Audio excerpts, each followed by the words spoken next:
te rappellerai que 1,3 milliard, 44 milliards de dollars. C'est beaucoup, beaucoup d'argent. À partir de cet événement-là, il y a eu un point de bascule. Un directeur de la section argent, pas comme les autres. Yves Daou. Quand le bâtiment va, tout va, tout va. On entend chanter les villes et les campagnes. Quand le bâtiment va, tout va, tout va. Partout il y a de la joie quand le bâtiment va. Alors, Obélix chantait « Quand l'appétit va, tout va ». Annie Cordy chante « Quand le bâtiment va, tout va ». Écoute, Ottawa va éliminer la TPS sur la construction de logements. Est-ce que ça va vraiment aider la construction de logements sociaux, entre autres, Yves? Hey, Richard, on a une crise du logement, écoute, depuis plusieurs années. Ben oui. Déjà, les spécialistes le disent, là, tu sais, qu'on a besoin de presque 6 millions de logements qui doivent être construits, écoute, d'ici 2030. C'est pas nouveau. Puis, en plus, on le sait, là, il y a un manque d'offres dans le marché. De plus en plus de gens qui cherchent des logements, qui cherchent des propriétés. Puis là, écoute, hier, tout le monde était comme un peu...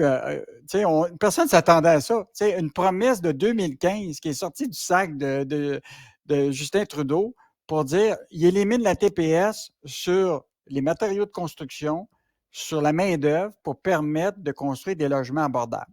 Bon, évidemment, c'est une promesse de l'époque. Ça va coûter presque 4,5 milliards sur 6 ans.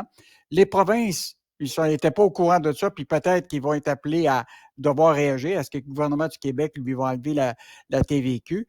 Mais il en demeure pas moins que, c'est clair qu'il y a beaucoup de gens qui regardent ça, puis ils vont dire, là, moi, là, je suis un entrepreneur. Est-ce que demain matin, avec cette baisse de la TPS, là, je suis prête, moi, à investir pour créer des logements abordables? Et ça, c'est de là que ça va partir. Parce qu'actuellement, là, dans le résidentiel, il y a beaucoup d'entrepreneurs à cause des taux d'intérêt, à cause de, justement, la difficulté d'avoir mettons, des loyers qui sont acceptables, que les gens sont prêts à payer, qui ne sont pas prêts à investir. Là, probablement que c'est peut-être une occasion pour eux autres d'investir. Puis là, en plus, les matériaux de construction sont en baisse. Regarde, on a un article ce matin, le prix du bois, là, écoute, tu as eu la période de la pandémie où tout le monde rénovait. Puis là, il manquait de bois. Puis là, les prix avaient monté presque de 300 Yves, mettons, moi, je suis un entrepreneur. Puis je veux construire, je sais pas, des condos. Tiens, des condos luxueux. Je vais le faire, moi, là, c'est bon. Le prix du bois est en baisse. Fait que, je vais utiliser ça. Mais ça aidera pas plus les gens qui ont besoin de logements abordables.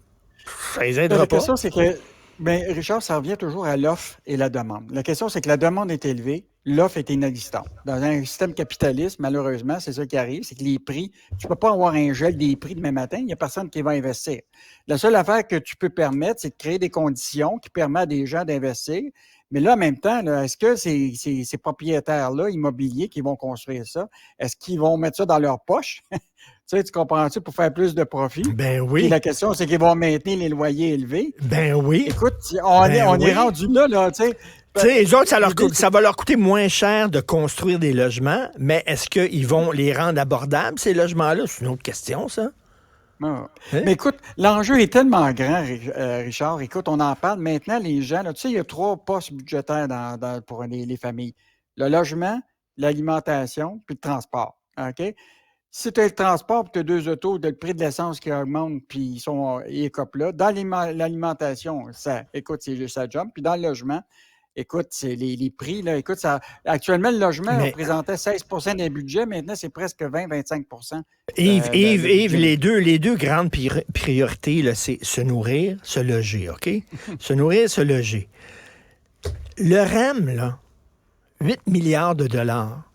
C'était-tu une priorité, ça, le REM, alors qu'il manque de... Tu sais, il me semble il manquait de logement, puis on le sait, ça fait 30 ans, 40 ans qu'on sait qu'il manque de logement.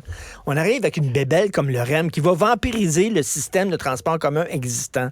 C'était-tu une priorité, ça? On peut se poser la question. On peut se poser la question, est-ce que la filière de la batterie électrique, c'est une priorité ou est-ce qu'on va mettre 5 milliards? Écoute, Richard, juste te dire, on s'en est parlé tous les deux. Tu te rappelles du livre du démocrate là, qui s'appelle David Foote, qui a écrit en 1996. Ça s'appelait Boom, Boss et Écho. En français, c'était Boom, Crash et Rebond. Lui, il disait clairement, en 1996, il disait... Écoute, puis vraiment, on est des myopes. En 96, il disait, la démographie, là, regardez, là, ça sent bien. Vieillissement de la population. Tu vas avoir de plus en plus de gens qui vont s'en aller vers la retraite. Tu vas avoir de plus en plus de jeunes qui vont vouloir chercher de l'immobilier parce qu'à un moment, tu sais, à 18 ans, bon, tu as une job, mais tranquillement, ces gens-là vont vieillir. Ils vont avoir besoin de logement. Ils vont avoir besoin de... Il avait déjà écrit, lui, en 96, qu'il y aurait pénurie de main-d'œuvre, qu'il y aurait des problèmes au niveau des soins de santé, que le prix de l'immobilier était pas jumpé. Puis personne n'a écouté ça. Tu comprends-tu? Et ça, c'est en 96. On est myope, je te le dis. On n'est pas juste myope, on est presbyte en plus. Écoute, la Ville de Montréal vient d'annoncer 90 millions de dollars pour construire un nouveau point de vue là, à la montagne, là, sur le Mont-Royal. Là. Il y en a déjà un, là, le point de vue du chalet. Là. Tu peux voir le Mont-Royal, la ville, mais là, ils vont construire 90 millions de dollars. C'est une priorité alors qu'il manque de logements sociaux? Vraiment, là. Comme tu dis, c'est très complexe. Mais là, c'est un plaster qu'on est en train de mettre sur quelqu'un qui a le cancer. Non, exactement. Puis la question, tant aussi longtemps que, tu sais, écoute, je pense qu'il y a presque 2000 économistes au Canada, tu sais, puis il n'y a personne qui est capable de voir clair depuis des années, tu comprends-tu? Pourtant, tout était écrit, tu comprends-tu? On le voyait venir. Puis là, évidemment, tout le monde a toujours la même raison. Ah, ben, on manque de travail, pénurie de main-d'œuvre. Regarde, dans la construction, là, on veut bâtir. Mais là, déjà, François Legault a dit, on va manquer de travailleurs de la construction. Là, ils veulent former à pleine vitesse là, des gens de la construction. Fait que là, c'est le rush. On manque d'infirmières, là, il faut former des infirmières. Écoute, c'est comme si on gérait à la journée même. Tu comprends-tu? Ben oui. Non, à la journée même, effectivement, on ne voit plus à long terme. En terminant, taxe carbone, les automobilistes vont continuer à passer au cash. Ben, en fait, l'idée, c'est que juste ramener un article ce matin, un débat qui est parti là, actuellement avec le Parti conservateur. Là. Les conservateurs, là, depuis le 1er juillet, le gouvernement fédéral de Trudeau a ajouté ce qu'on appelle une nouvelle règle qui va permettre justement d'augmenter ce qu'on appelle une espèce de taxe carbone aux producteurs pétroliers parce qu'ils vont être obligés d'intensifier leur diminution de carbone.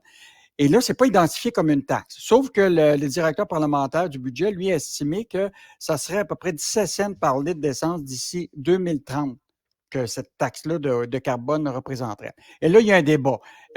Présentement, ils veulent absolument éliminer cette taxe-là, le Parti conservateur. Puis là, évidemment, actuellement, le Bloc québécois et évidemment les libéraux veulent maintenir cette taxe-là parce qu'ils disent que ça va faire en sorte que les compagnies pétrolières vont devoir prendre cet argent-là, investir pour décarboniser, pour faire en sorte qu'on fait un virage vert. Mais la réalité, c'est qu'à un moment, les compagnies pétrolières vont refiler la facture aux consommateurs.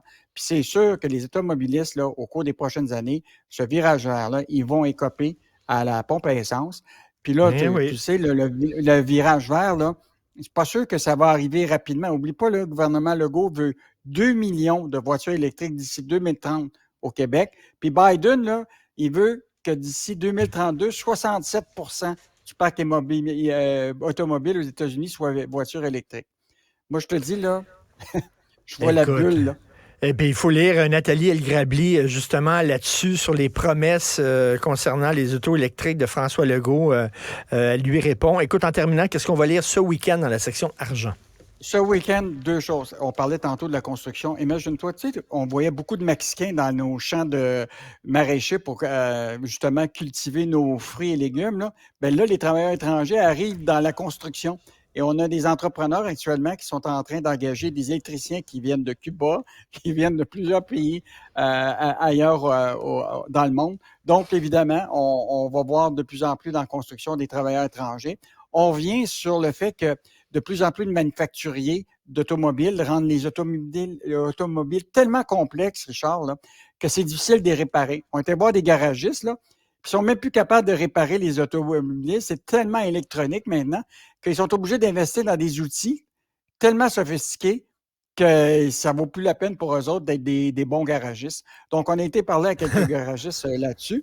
Et en terminant, Michel Girard va revenir sur pourquoi l'essence fait des sauts des fois de 10 à 20 sous de plus le litre en région. Il va vous expliquer pourquoi les compagnies pétrolières font ça. Très hâte de lire ça. Je vais peut-être le lire même dans mon char électrique, mon cher Yves Daou. Bon week-end, à lundi. Salut. Allez. Martino. Tout ce que vous venez d'entendre est déjà disponible sur l'application Cube ou en ligne au cube.ca.